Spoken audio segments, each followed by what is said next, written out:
Shalom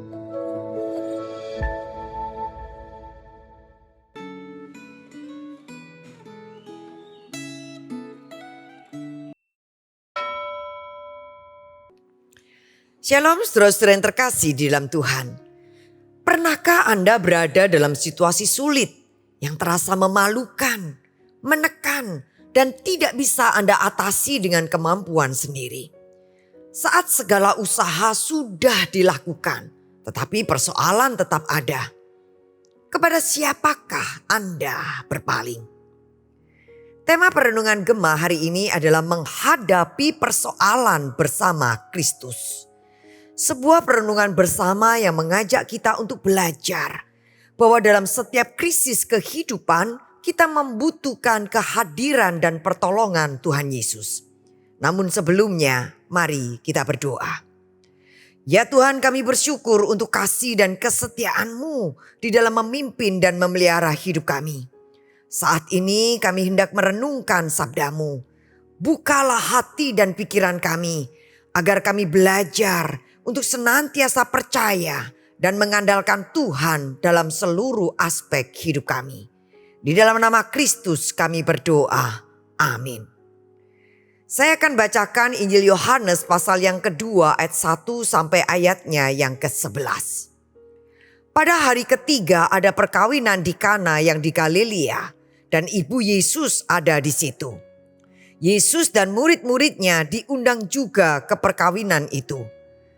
Ketika mereka kekurangan anggur, ibu Yesus berkata kepadanya, "Mereka kehabisan anggur." Kata Yesus kepadanya, "Mau apakah engkau daripada aku, ibu?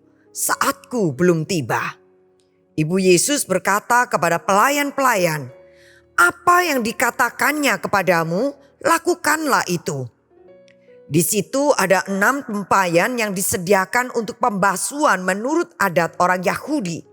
Masing-masing isinya 80 atau 120 liter.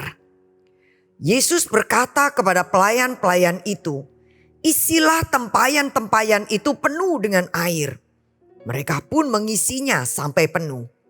Sesudah itu kata Yesus kepada mereka, "Sekarang cedoklah dan bawalah kepada pemimpin pesta." Lalu mereka membawanya. Pemimpin pesta itu pun mencicipi air yang telah menjadi anggur itu. Ia tidak tahu dari mana datangnya. Tetapi pelayan-pelayan yang mencedok air itu mengetahuinya.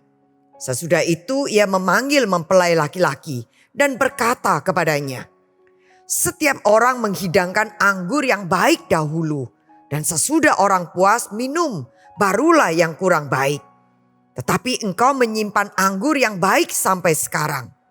Hal itu dilakukan Yesus di Kana yang di Galilea sebagai yang pertama dari tanda-tandanya.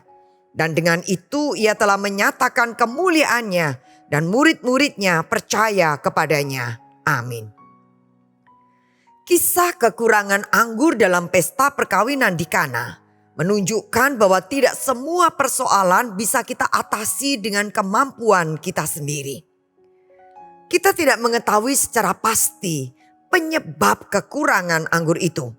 Mungkin karena salah perhitungan, mungkin juga karena keterbatasan dana. Apapun penyebabnya, situasi itu menjadi krisis yang memalukan bagi tuan rumah. Kondisi seperti ini adalah bagian dari kehidupan manusia. Ada saatnya kita menghadapi persoalan yang melampaui kemampuan, perencanaan dan perhitungan kita. Pertanyaannya adalah bagaimana respon kita? Dalam bacaan hari ini kedua mempelai patut bersyukur karena mereka mengundang Maria serta Tuhan Yesus dan murid-muridnya. Ketika Maria mengetahui adanya kekurangan anggur, ia segera datang kepada Yesus. Respon Maria menjadi teladan bagi kita. Saat menghadapi persoalan, apakah kita segera datang kepada Tuhan Yesus dan berharap kepadanya? Ataukah kita lebih dahulu mengandalkan kekuatan sendiri? Saudara, mengandalkan Kristus tidak cukup hanya dengan datang kepadanya. Sikap itu harus disertai ketaatan. Maria berkata kepada para pelayan, "Apa yang dikatakannya kepadamu, lakukanlah itu." Bayangkan jika para pelayan menolak taat. Mereka tidak akan menyaksikan mujizat air yang berubah menjadi anggur. Demikian pula dalam hidup kita. Jika kita tidak bersedia taat kepada Tuhan, kita mungkin kehilangan kesempatan untuk mengalami pertolongannya yang melampaui nalar. Ketidaktaatan membatasi kita pada kemampuan diri sendiri. Sebaliknya, ketaatan membuka jalan bagi karya Allah yang ajaib dalam hidup kita.